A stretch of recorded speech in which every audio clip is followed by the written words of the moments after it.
আমাদের অনন্য স্টোরি সকল প্রকার পার্ট গল্প দেখতে আমাদের চ্যানেলটি সাবস্ক্রাইব করে পাশে থাকা বেল আইকনটিতে ক্লিক করে অল নোটিফিকেশন অন করে দিন।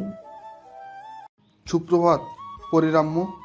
কণিকা রিয়াদের ন্যায় হেসে বলল, সুপ্রভাত, ওঠো, উজু করে এসো, আমি জায়নামাজ বিছাচ্ছি। রিয়াদ আড়ামোড়া ভেঙে উঠে বসল।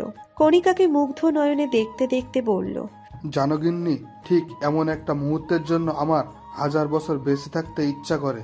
রোজ ঘুম ভাঙবে এই মিষ্টি স্বরে, চোখ খুলে দেখব এই মিষ্টি মুখটা, মন প্রাণ জুড়িয়ে যাবে তার ছিগ্ন কোমল হাসিতে। তারপর তার থেকে সেই চিরচেনা লাইনটি শুনবো, ওঠো, উজু করে এসো, আমি জায়নামাজ বিছাচ্ছি। আলহামদুলিল্লাহ আলহামদুলিল্লাহ। আমি এত সুখী কেন বলো তো? কণিকা জায়নামাজ বিছাতে বিছাতে মুখ টিপে হাসে। রিয়াদ এই কথা রোজ বলবে, সাথে আরো কিছুক্ষণ বকবক করে উঠে যাবে অজু করতে। অজু করে এসে দুজনে পাশাপাশি জায়নামাজে দাঁড়িয়ে নামাজ পড়বে। তারপর কণিকা যাবে রান্নাঘরে আর রিয়াদ যাবে মেয়ের ঘরে। মেয়েকে কোলের মধ্যে নিয়ে ঠিক 7টা অবধি শুয়ে থাকবে। তার ডিউটি থাকে 10টায়। 7টায় মেয়েকে নিয়ে উঠে পড়বে, হিরকে ফ্রেশ করিয়ে দিবে এবং নিজেও ফ্রেশ হবে। অতঃপর দুজনে মিলে চলে যাবে নিচতলায়, ডাইনিংয়ে গিয়ে বসবে। কণিকার স্বামী আর মেয়ের সাথে বসে একসাথে নাস্তা করবে আর গল্প করবে। খাওয়া শেষ হতে কণিকা মালি আর ড্রাইভারের জন্য নাস্তা পাঠাবে। রিয়াদ মেয়েকে সাথে করে সেই নাস্তা নিয়ে যাবে। তাদের নাস্তা দিয়ে বাবা মেয়ে গার্ডেনে হাঁটবে 1 ঘন্টা। তারপর মালি আসবে। মালি বাগানের কাজ করবে আর বাবা মেয়ে সেটা দেখবে। হির খানিক বাদে মালির সাথে দুষ্টুমিতে মেতে উঠবে। রিয়াদ আবার সেটা ক্যামেরা বন্দি করবে। 10টা বাজতেই রিয়াদ চলে গেল তার ডিউটিতে। হিরকে কণিকার কাছে রেখে গেল। রিয়াদ মেয়ের কপালে চুমু খেয়ে বেরিয়ে পড়ল। বাবা বেরিয়ে যেতেই হির মায়ের কাছে বায়না করতে লাগলো সে মালি কাকার কাছে যাবে। কণিকা রান্নার জোগাড় যন্তর করছে। মেয়ের বায়না শুনে বলল, 8 ঘন্টার মধ্যে টিচার আসবে, মনে থাকে যেন। হির খুশিতে গদগদ হয়ে হাততালি দিয়ে ছুটে গেল গার্ডেনের দিকে। কণিকা বিচলিত কণ্ঠে বলল, হির মা, আসতে যাও, পড়ে যাবে তো। মায়ের গলা হিরের কানে এসে পৌঁছল না। সে মনের আনন্দে ছুটে গেল গার্ডেনে। কণিকা কাজে হাত লাগালো। সকালের অস্থিরতা ভাবটা কিছুতেই কাটছে না। কোনো কাজেই ঠিকঠাক মন দিতে পারছে না সে। রিয়াদকে বলতে হবে মনের অস্থিরতার কথা। বারবার মনে হচ্ছে যেন বড় কোনো বিপদ হতে যাচ্ছে। আসসালামু আলাইকুম আপা। পেছন থেকে কারোর কণ্ঠ ভেসে আসতেই চমকে উঠল কণিকা। বুকের ভেতরটা অজানা ভয়ে কেঁপে উঠল। পেছনে দাঁড়িয়ে থাকা আগন্তুক দুপা এগিয়ে এলো তার দিকে। মুখ উঁচিয়ে কিছু দেখার চেষ্টা করে বলল, রান্না করছেন? কণিকা তড়িঘড়ি পেছন ফিরে কিছু একটা বলতে নিলেই থমকে গেল। সে অযথাই ভয় পাচ্ছিল। তার পেছনে তো হীরের নাচের টিচার তাইবা। কণিকা জোরপূর্বক হাসার চেষ্টা করলো। কণিকার অদ্ভুত আচরণে তাইবা অবাক হলো। চিন্তিত কণ্ঠে বলল, কি হয়েছে আপা, আপনার কি শরীর খারাপ? কণিকা ঢোক গিলে গলা ভেজালো। কথা এড়ানোর জন্য বলল, তো তুমি তুমি কখন এলে? 10:30 বাজে। তাইবা মৃদু হেসে বলল, না আপা, 10:30 বাজতে এখনো দেরি। আজ আমি একটু তাড়াতাড়ি এলাম। আপা, আপনার সাথে আমার কিছু কথা আছে, যদি বড় বোনের মতো অভয় দেন তাহলে বলবো। তাইবা পেটে খাটো ছোট্ট একটা মেয়ে, দেখলে মনে হয় বাচ্চা। বয়স 20 কি 21। পরিবার বলতে তার দাদি আছে, বাকিরা সব মরে ভূত। ছোট থেকে দাদির কাছেই তার বড় হওয়া। পরিবারে অনাটনা আছে, তাই পড়াশোনার পাশাপাশি বেশ কয়েকটা টিউশনি করিয়ে তার সংসার চলে। তবে কণিকার থেকে সে যেমন বড় বোনের স্নেহ পায়, তেমন আর্থিকভাবে অনেক সাহায্য পায়। কণিকা তাইবাকে নিজের ছোট বোনের চোখে দেখে, ভীষণ আদরও করে। কণিকা আর চোখে তাকালো তাইবার দিকে। তাইবা লজ্জা পাচ্ছে। কণিকা তীক্ষ্ণ দৃষ্টিতে তাকালো, বলল, তাইবা না সূচক মাথা নেড়ে বলল, জাফর স্যার গতকাল রাতে আমাকে বিয়ের প্রস্তাব দিয়েছেন। কথাটা শুনতেই চোখ জোড়া চকচক করে উঠল কণিকার। খুশিতে ফেটে পড়ে তাইবাকে নিজের দিকে ঘুরিয়ে নিল। গদগদ করে বলল, কি বলছো? ফাইনালি তবে কাজটা হয়েই গেল। তাইবার লজ্জায় মুখ লুকালো। কণিকা আবারও বলল, জাফর ভাইয়ের এই সামান্য কথাটা বলতে 1 বছর লেগে গেল। জাফর ইকবাল রিয়াদের টিম মেম্বার। বছরখানিক আগে তাইবা যখন হিরকে প্রথম নাচ শেখাতে আসে তখনই দেখা হয় দুজনের। জাফর ইকবাল দেখতে সুপুরুষ আর তাইবা শ্যামবতী। তাইবা নাচের সাথে সাথে গানটাও খুব ভালো করে। জাফর ইকবাল তাইবার কণ্ঠে পাগল প্রায়, তার উপর তার অসাধারণ নৃত্যের তাল। জাফর অনেকবার চেষ্টা করেছে তাইবাকে তার মনের কথা জানাতে, কিন্তু কখনো সফল হতে পারেনি। হয়তো কালো বলতে পারতো না আপা, সবটাই হয়েছে রিয়াদ স্যারের জন্য। স্যার নাকি জাফর স্যারের মাথায় বন্দুক তাক করে এই কথা স্বীকার করিয়েছেন। তাইবা লজ্জা মিশ্রিত কণ্ঠে বলে। কণিকা তার কথা শুনে হৈ হৈ করে হেসে উঠল।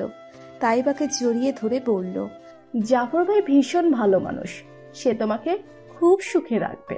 তাইবা ভেজা কণ্ঠে বলল, আপনাদের থেকে কম আপা। কণিকা আবারও হাসল। তাইবার গালে আলতো করে হাত রেখে আদুরে গলায় বলল, তুমি একটু বসো, আমি তোমার জন্য একটা জিনিস আনবো। তাইবা কণিকাকে বাদ সেধে বলল, না আপা, আপনারা আমাকে অনেক দিয়েছেন, আজ আমার দেওয়ার পালা। আপনাদের থেকে এত এত নিতে পারলে আমি কিন্তু লোভী হয়ে যাব। কণিকা হেসে পড়ে বলল, লোভী হলে হবে? সবসময় ভালো থাকতে হয় না, মাঝে মধ্যে একটু লোভীও হতে হয়। না আপা।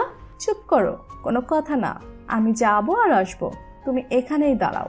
আর হ্যাঁ, আজ দুপুরে কিন্তু আমাদের সাথেই খাবে।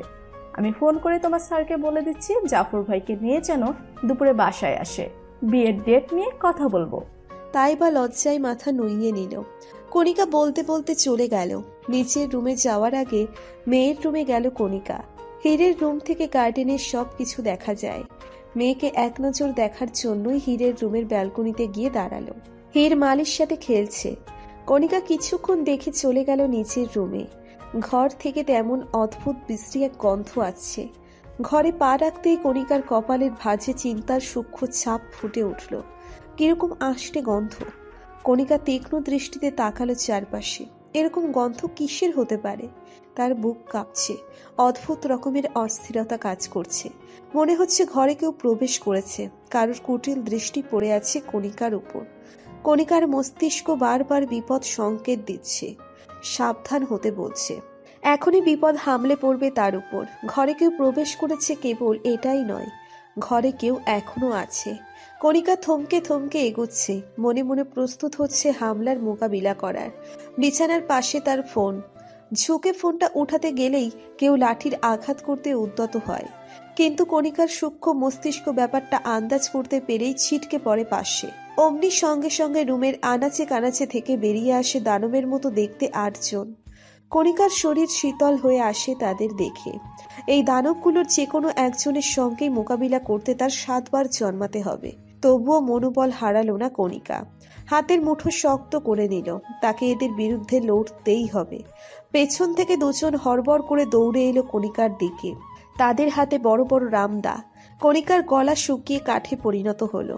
আঘাতের জন্য প্রস্তুত হতেই একজন কোপ বসালো। কণিকা নিচু হয়ে সরে যেতেই কোপ গিয়ে লাগলো দেয়ালের বুকে। সঙ্গে সঙ্গে সেখান থেকে ক্ষয়ে গেল বালু সিমেন্ট। কণিকা ঢোক গেল। জ্বলন্ত চোখে তাকালো সবার পানে। পাশের জন আবারও কোপ বসালো। কণিকা পেছনে লেপটে যেতেই তার গলার ছুঁই ছুঁই হয়ে বেরিয়ে গেল রামদা। পেছন থেকে হুঙ্কার করে বলে উঠল কেউ, এই শুয়ো বা মারে ধর। কি করছিস?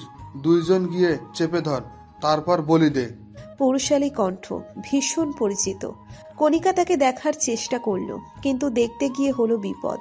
লোক দুটো হাতের রামদা ফেলে তাকে 2 দিক থেকে চেপে ধরল। কণিকা তেজ নিয়ে ছিটকে উঠল। তার শক্তির কাছে লোক দুটো ব্যর্থ হলো।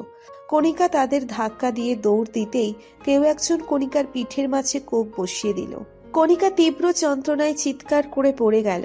কণিকার চিৎকার ভেসে আসলো তাইবার কানে। সে চমকে উঠে দোতলার দিকে তাকালো। দৌড়ে গেল সেদিক পানে। কণিকা নিচে পড়তেই হামলে পড়ল হায়নার দল। তাকে খুবলে খুবলে ছিঁড়ে খেতে লাগলো। তার চিৎকারে বাড়িময় কাঁপতে লাগলো। পরিচিত কণ্ঠটি আবারও কথা বলল, এইসবের কি দরকার ছিল? মেরে দিলেই তো হতো।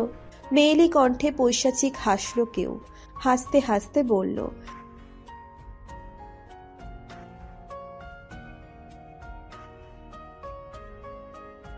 আর কোনো শব্দ পাওয়া গেল না তাদের। তাই বা দৌড়ে এসে কণিকার এই অবস্থা দেখে আল্লাহরে বলে চেঁচিয়ে উঠল, লোকগুলো শকুনের নজরে তাকালো তাইবার দিকে। সেই সুযোগেই কণিকা তাদের ধাক্কা দিয়ে সরিয়ে দিল। তাইবা হামলে পড়ল কণিকাকে বাঁচাতে। তাকে টেনে দাঁড় করিয়ে কাঁপা কাঁপা স্বরে বলল, আপা গো, আপনার এই কি অবস্থা হলো? কণিকা দুর্বল চাহনিতে দেখল তাইবাকে। তার হাত দুটো শক্ত করে চেপে ধরে বলল, আমি এদের হাত থেকে আজ রেহাই পাবো না। তাইবা, তুমি আমার মেয়েটাকে নিয়ে এখান থেকে পালিয়ে যাও। ওকে ওর বাবার কাছে পৌঁছে দাও বোন। তাইবা ফোপাতে ফোপাতে বলল, না আপা, আমি আপনাকে ছেড়ে কিছুতেই যাব না। মেইলি কণ্ঠে বিষ বাণ ছুড়ল। লোকগুলো তেড়ে গেল তাইবার দিকে। কণিকা ধাক্কা মেরে সরিয়ে দিল তাইবাকে। তাইবা ছিটকে পড়ল দূরে। কণিকা চিৎকার পেরে বলল, খোদার কসম, তাইবা আমার মেয়েটাকে বাঁচাও তুমি। তাইবা আর দাঁড়িয়ে থাকতে পারল না। কণিকার কথা মতো ছুটে গেল। সে জানে হয়তো সে নিজেও বাঁচবে না, কিন্তু হীরকে বাঁচাতেই হবে। তাইবা ছুটে গেল। পুরুষালী কণ্ঠ হুঙ্কার ছেড়ে বলে উঠল, ওই জানোয়ারের বাচ্চারা, দাঁড়িয়ে দাঁড়িয়ে মুখ দেখছিস কার? যা গিয়ে ওর মাকেও ধরে আন, আজ সবগুলোকেই জবাই করে দিব। কণিকা আবারও চমকে উঠল। পরিচিত গলা বলে পেছন ফিরে দেখতে নিলেই কেউ ছুরির আঘাত বসায় তার পেটে। চামড়া কেটে সাদা অংশ বেরিয়ে পড়ে। কণিকা আল্লারে বলে চিৎকার করে। কণিকার আর্তনাদে পৈশাচিক আনন্দ পায় হায়নারা। কণিকা ছুটে যেতে চায় রুমের বাইরে, কিন্তু পারে না। আবারও ফ্যাচ ফ্যাচ করে শরীর কেটে যাওয়ার শব্দ হয়। প্রকৃতি বিষাক্ত হয়ে ওঠে এমন নির্মম অত্যাচারে। পুরুষটি এগিয়ে আসে কণিকার দিকে, চুলের মুঠি ধরে টানতে টানতে নিয়ে যায়। তাজা রক্ত ভেসে ওঠে। কণিকা অসহনীয় যন্ত্রণায় তাকে শুষে নিচ্ছে, ঠেলে দিচ্ছে মৃত্যু দুয়ারে। লোকটা কণিকাকে নিয়ে ছাদে ওঠে। কণিকা ঘোলাটে চোখে গার্ডেনের দিকে তাকায়। মালি আর তার মেয়ে বাসার দিকেই যাচ্ছে। কণিকার মন ভেঙে যায়। এবার যে হায়নারা ওর মেয়েকেও রেহাই দিবে না। কণিকা চিৎকার করে ওঠে মেয়ের নাম নিয়ে। কণিকার চিৎকারে মেয়ের কানে পৌঁছতেই গলার রগ কেটে দেয় লোকটা। পেছন থেকে ধাক্কা দিয়ে ফেলে দেয় নিচে। শেষবারের মতো মেয়েকে আর কাছে পাওয়া হলো না কণিকার। নিচে পড়তে পড়তে কালেমা পড়ে। মাটির বুকে তার নিথর দেহ পড়লে মাটিও আঘাতে চিৎকার করে ওঠে। কণিকার চুপি চুপি অভিযোগ আল্লাহ তাআলার কাছে পৌঁছে দেয়। না দেখেই কারোর সাথে ধাক্কা খেয়ে থমকে যায় মালি। আল্লাহর নাম নিয়ে কাঁপতে থাকে। সামনে দাঁড়িয়ে থাকা মানুষটার মুখ দেখছে না সে। বুকের অসহনীয় যন্ত্রণা তাকে অন্ধ করে দিয়েছে। তবে তার অবচেতন মন বলছে এ রিয়াদি হবে। কথাটা ভাবতেই তার শরীরে শীতল উষ্ণতা বয়ে গেল। মন যেন ক্ষণিকের জন্য শান্ত হলো। পেছন থেকে আর একটা গুলি এসে তার ক্ষত স্থানের ক্ষত আরো বাড়িয়ে দিল। সে শরীরের ভার ছেড়ে লুটিয়ে পড়ল। চোখের পলকে হীর আর সামনে দাঁড়িয়ে থাকা মানুষটা উধাও হয়ে গেল। হীরকে নিয়ে পালানোর শাস্তি স্বরূপ তাকেও শেষ পথে কোপানো হলো। ইচ্ছে মতো কোপালো, তবে তার শরীর আর সেই যন্ত্রণা উপলব্ধি করতে পারল না। তার আগেই তার আত্মাটা মুক্ত পাখির মতো উড়ে গেল। ধোঁকাবাজি করবে নাহিরের হাত পা কেটে রক্ত পড়ে তার গায়ে শুকিয়ে গিয়েছে, তবে গায়ে এখনো তাজা রক্তে জবজব করছে মালির শরীরের রক্ত। রিয়াদ মেয়েকে আঁকড়ে ধরে মালির ঘরের পিছনের দিকে ছুটল। এখানেই তার সিক্রেট রুম। মাটির নিচে সুড়ঙ্গ কেটে সে নিজে তৈরি করেছে এই সিক্রেট রুম। কারণ সে জানতো একদিন তার ভাগ্য তাকে এমন এক বাঁকে এনে ফেলবে, তবে সেটা যে এত দ্রুত ঘটে যাবে সেটা কখনো ভাবতে পারেনি রিয়াদ। সিক্রেট রুমের দরজা মাটির বুকে। রিয়াদ যত দ্রুত সম্ভব হীরকে নিয়ে ঢুকে পড়ল ভেতরে। ভেতর 4টে রুম। 4টে রুমেই তার দরকারি সব কাগজ ফাইল আটোসাটো করে বাঁধা। রিয়াদ প্রতিদিন রাতের মধ্যপ্রহরে এই ঘরে আসে। হাতে আসা প্রত্যেকটা কেস নিয়ে সে এখানেই মিটিং করে। রিয়াদ দৌড়ে গেল শেষ মাথার রুমে। হীরকে নিয়ে সে রুমে ঢুকলো। চারপাশে ফাইল এলোমেলো হয়ে পড়ে আছে। রিয়াদ হীরকে কোল থেকে নামিয়ে নিচে শোয়ালো। হীর এখনো অচেতন। মায়ের সেই নির্মম দৃশ্য বাচ্চাটা সহ্য করতে পারেনি। রিয়াদ পাগলের মতো পানি খুঁজতে লাগলো। এঘর ওঘর করে পানি খুঁজলো, কিন্তু পেল না। রিয়াদের বুকটা হাহাকার করছে। সে জানে না এই নিষ্পাপ প্রাণটিকে সে বাঁচাতে পারবে কিনা। রিয়াদ মেয়ের পাশে হাঁটু ভেঙে বসে পড়ল। সে দুর্বল হয়ে যাচ্ছে, মন ভেঙে গুড়িয়ে যাচ্ছে তার। হায়নারা তার প্রিয় মানুষটাকে নিঃশেষ করে দিয়েছে। যে মানুষটা তার অহংকার ছিল, শক্তি ছিল, তাকে হায়নারা শেষ করে দিয়েছে। রিয়াদ মুখে হাত চেপে আল্লাহ গো বলেই চিৎকার করে উঠল। তার যে আর কিছুই রইল না। সবটা শেষ করে দিল। সে নিঃস্ব হয়ে গেল। কণিকার শেষ কথাটাও সে রাখতে পারল না।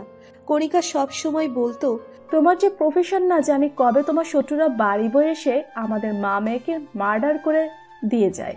মরতে তো ভয় নেই, তবে একটাই আক্ষেপ থাকবে, শেষ মুহূর্তে এই হাতটা ধরতে পারবো তো? শেষ মুহূর্তে এই হাতটা ধরতে পারবো তো? কথাটা বারবার প্রতিধ্বনিত হতে লাগলো চারপাশে। রিয়াদ সহ্য করতে পারছে না, বারবার চিৎকার করে কাঁদছে। অচেতন অবস্থায় পড়ে আছে তার ছোট্ট প্রাণ ভোমরা। রিয়াদ চোখের জল মুছে হীরকে পাজা কোলে উঠালো। হীরের শরীর বেশ ঠান্ডা, ভয়ে জমে গেছে বাচ্চাটা। রিয়াদ হীরের কপালে চুমু খেলো, গালে চোখে মুখে সব জায়গায় চুমু খেয়ে ভরিয়ে তুলল। তার ভেতরটা ভেঙে চৌচির হয়ে যাচ্ছে। এখন যে তাকে যেতে হবে, কিন্তু মেয়েটাকে এখানে একা ফেলে যেতে তার মন মানতে চাচ্ছে না। কিন্তু সে নিরুপায়। কণিকার লাশটা শেষবারের মতো দেখতে হলেও তাকে যেতে হবে, হবেই হবে।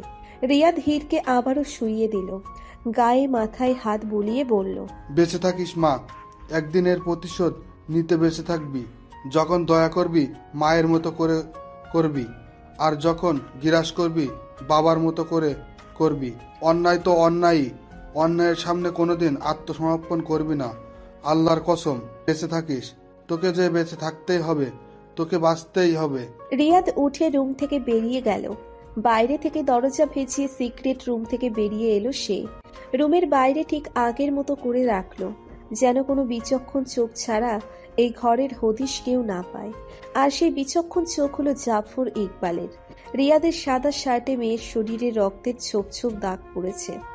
রিয়াদ শেষবারের মতো পেছন মুড়ে দেখল, মেয়েটা ভেতরে একদম একা। কথাটা ভাবতেই চোখ থেকে দুফোঁটা জল গড়িয়ে পড়ল। রিয়াদ হাতের উল্টো পিঠে চোখের জল মোছে। চুপি চুপি মালির ঘরের পেছন থেকে বেরিয়ে আসে, ছুটে যায় কণিকার লাশের কাছে। কণিকার লাশের আগেই পড়ে আছে তাইবার লাশ। রিয়াদ থমকে যায়, তার মস্তিষ্কে ছেপে যায় কিছুক্ষণ আগে বলা জাফরের কথাগুলো। স্যার, আপনাকে যে কি বলে ধন্যবাদ জানাবো ভাষা খুঁজে পাই না। তাইবার মতো লক্ষ্মী মেয়েটা আমার অগোছালো ঘরে আসতে চলেছে কেবল আপনার জন্য।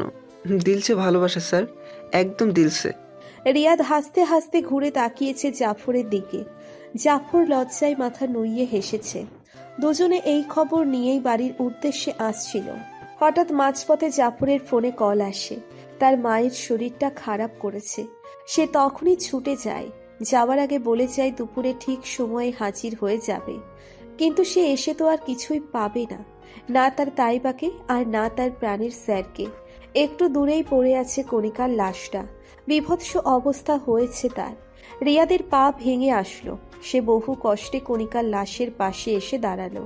কণিকার শরীর আর শরীর নেই, কোরবানির গরুর মাংসের মতো ফালা ফালা করে কেটেছে যেন। গলার কাছটাতে এক আঙ্গুল ফাঁকা হয়ে আছে। রিয়াদ চোখ বুজে নিল। এমন দৃশ্য দেখে তার পাঁজরের হাড় যেন মরমর করে ভেঙে যাচ্ছে। হায়নাদের বিরুদ্ধে লড়াই করার অর্ধেক স্বস্তি শেষ হয়ে গেল। রিয়াদ কণিকার মাথায় হাত রাখতে নিলেই পেছন থেকে কেউ তার মাথায় সজোরে বাড়ি বসায়। রিয়াদ হুমড়ি খেয়ে পড়ে যায় নিচে। নিচে পড়ে ওঠার চেষ্টা করলে মনে হয় তার মাথাটা ফেটে আলাদা হয়ে গেছে। রিয়াদ মাথার পিছনে হাত রাখে, সঙ্গে সঙ্গে হাতের মধ্যে রক্তের নদী বয়ে যায়। পেছন থেকে পৈশাচিক হেসে বলে ওঠে মেয়েলি কণ্ঠ, অনেক কষ্ট দিয়েছো আমায়, অনেক অবহেলা করেছো। আমি অনেক সহ্য করে আজ এই জায়গায় এসেছি। আজ আমাকে মেনে নিলে কখনো এমন দিন দেখতে হতো না তোমায়। রিয়াদ মাটিতে গড়িয়ে থাকা অবস্থাতেই হেসে উঠল, যে হাসির শব্দে গা পিত্তি জ্বলে গেল মেয়েটির। রিয়াদ মাথায় হাত চেপে হেলতে দুলতে উঠে দাঁড়ালো। সামনে সবকিছু ঘোলাটে দেখছে সে, তবুও তার বিচক্ষণ চোখ মুখোশের আড়ালে মুখটিকে চিনতে ভুল করেনি। রিয়াদ মেয়েটির চোখে দেখে বলল, সেই একই চোখ, সেই একই স্বর আর একই উদ্দেশ্য। তবে এই চোখে ছিল ভালোবাসা আর মায়া, কিন্তু ওই চোখে হলো হিংস্রতা, লোভ আর লালসা। এই মনে ছিল পবিত্রতা, আর ওই মনে ছিল কেবল নোংরা চাহিদা। ছেড়ে পার্থক্য এতটুকুই মনি। মনিকা এক টানে নিচের মুখে নেকাব খুলে ছুঁড়ে মারল দূরে, আর সঙ্গে সঙ্গে উন্মুক্ত হলো তার সুন্দর স্ত্রীর আড়ালে বিশ্রী রূপ। রিয়াদ অবাক নয়, কারণ সে এমন রূপ আগেও দেখেছে মনিকা ঠিক কতটা নিচে নামতে পারে। মনিকার চোখে আগুন নিয়ে মুখে হাসল, ধীর পায়ে রিয়াদের কাছে এগিয়ে এলো, তার গালে আলতো করে হাত রাখতে নিলেই ঘৃণায় মুখ ফিরিয়ে নিল রিয়াদ, যা দেখে মনিকা আরো ক্ষুব্ধ হয়ে উঠল। রিয়াদের শার্টের কলার চেপে ধরে বলল, এত কিসের অহংকার তোমার? কিসের এত অহংকার? 6টা বছর ধরে পাগলের মতো ঘুরেছি তোমার পেছনে, কোনোদিন এক নজর ফিরেও তাকাওনি তুমি। কেন? ওই মুখটা আর এই মুখটা তো একই রকম দেখতে। ওর শরীরেও যা, আমার শরীরেও তাই। তাহলে কিসের জন্য এড়িয়ে গিয়েছো আমায়? কিসের এত অহংকার ওই মুখটা নিয়ে? রিয়াদ বড় করে নিঃশ্বাস নিল। তার নিঃশ্বাস ক্রমশ বন্ধ হয়ে যাচ্ছে। মনিকা উত্তরের আশায় তাকিয়ে আছে রিয়াদের মুখপানে। রিয়াদ মৃদু হাসল, শান্ত কণ্ঠে জবাব দিল, পার্থক্য মনুষ্যত্বে, পার্থক্য মানসিকতায়, পার্থক্য চিন্তাভাবনায়, পার্থক্য পবিত্র চাহিদা আর নোংরা চাহিদায়। অনেক পার্থক্য, তুমি বুঝবে না। তুমি কোনোদিন ওর মতো হতে পারবে না মনিকা। রিয়াদের কথাই মনিকার রাগ পাল্লা দিয়ে বেড়ে গেল। সে হাতের রামদা দিয়ে কোপ বসালো রিয়াদের বুকে। রিয়াদ ব্যথায় কুঁকড়ে গেল। তার বুক থেকে গলগল করে রক্ত পড়তে লাগলো। রিয়াদ বুকে হাত চেপে মনিকার দিকে তাকালো। সে পাল্টা আঘাত করবে না। মনিকা সেটা খুব ভালো করেই জানে, কারণ তার আঘাত করার অস্ত্র তো তারা সবার আগেই ভেঙে গুড়িয়ে দিয়েছে। তাই সাহস নিয়ে তাকিয়ে আছে রিয়াদের দিকে। রিয়াদের মুখে চমৎকার হাসি। পেছন থেকে মুখোশ পরা এক লোক চেঁচিয়ে বলে উঠল, মনি, তুমি দাঁড়িয়ে দাঁড়িয়ে দেখছো কি? মারো চুয়ো বাঘকে। ওর জন্য অনেক ঝামেলা সহ্য করছি আমরা, আর না। পাশ থেকে আরেকজন খ্যাপা গলায় বলে উঠল, ঐশা, ওকে আগে মারলে কি করে হবে? আগে ওর এই বিশাল সাম্রাজ্য তো নিজের দখলে নেই। এই লোকটার কথায় আগের লোকটা মাথা নেড়ে সম্মতি দিল। রিয়াদ ঘোলাটে চোখে তাকালো। মনিকা আর দুজন পুরুষ এই পুরো গ্রুপের মাস্টার মাইন্ড। রিয়াদ দুজনের কণ্ঠ শুনে চোখ বুজে নেয়। এই কণ্ঠ যে তার পরিচিত, কিন্তু বুকের যন্ত্রণায় সে ক্রমশই দুর্বল হয়ে যাচ্ছে। তার বিচক্ষণ মস্তিষ্ক তাকে কিছু একটা বলছে, কিন্তু সে ধরতে পারছে না। মনিকা খ্যাপা স্বরে বলে উঠল, যা করবে তাড়াতাড়ি করো, করে ওকে শেষ করো। রিয়াদ বুকের উপর থেকে হাত নামালো। মনিকার দিকে তীক্ষ্ণ দৃষ্টিতে তাকিয়ে বলল, আমাকে এই অবস্থায় দেখে কষ্ট হচ্ছে বুঝি? মনিকা তাচ্ছিল্য করে বলল, কষ্ট হলে তোমায় মারতে পারতাম নাকি? টানা 6টা বছর ধরে একইভাবে ভালোবেসে আসা মানুষটাকে নিজ হাতে মারা যায় মনি? যদি মারা যায় তাহলে ভালোবাসা কথাটা অপমান হবে না? আর যদি ভালোইবাসো তাহলে মারছো কি করে? মনিকা থমকে গেল। মুহূর্তেই কথা জোগাড় করে উঠতে পারল না। হাতে করে বাড়ির কাগজপত্র আর কলম নিয়ে হাজির হলো দুটো চেলা। পেছন থেকে পুরুষালী কণ্ঠের একজন বলল, রিয়াদ কাগজগুলোর দিকে তাচ্ছিল্যের দৃষ্টিতে তাকালো। হাসতে হাসতে বলল, রিয়াদ আহমেদের সোনার খাজনা উদ্ধার করা এত সহজ? সবাই তীক্ষ্ণ দৃষ্টিতে তাকালো রিয়াদের মুখের দিকে। রিয়াদ মনে মনে পরিকল্পনা করছে, তারই হদিস চালাতে সবাই রিয়াদকে তীক্ষ্ণ নজরে দেখছে। রিয়াদ আবারও বলল, আমার সোনার খাজানা নিজ হাতে শেষ করেছো তোমরা, আবার কিসের আশায় এসব করছো? মানে? মনিকা প্রশ্ন করল। রিয়াদ কণিকার লাশের দিকে ইশারা করে বলল, ওই যে নিষ্ঠুরভাবে পড়ে আছে আমার সোনার খাজানা, তোমরা নিজ হাতে যাকে নির্যাতন অত্যাচার করে মেরেছো। রিয়াদ মুখ তুলে দেখল তাকে। ভয়ানক চোখ তার। তার পেছনেও যেন একরাশ মায়া ছিল কখনো। এক বুক স্নেহ ছিল, অসাধারণ সম্পর্ক ছিল, কিন্তু কে সে চিনতে পারছে না রিয়াদ। লোকটা উত্তরের আশায় তাকিয়ে আছে। রিয়াদ এ কেমন হেয়ালি করছে? যদি রিয়াদের সোনার ভান্ডারটি না পাওয়া যায়, তবে এতগুলো নৃশংস হত্যা করে লাভ কি হলো? সে পাশের লোকটার দিকে তাকালো, কিছু একটা ইশারা করলো। মনিকা তাদের মুখপানে তাকিয়ে আছে। রিয়াদ হঠাৎ করে বলে উঠল,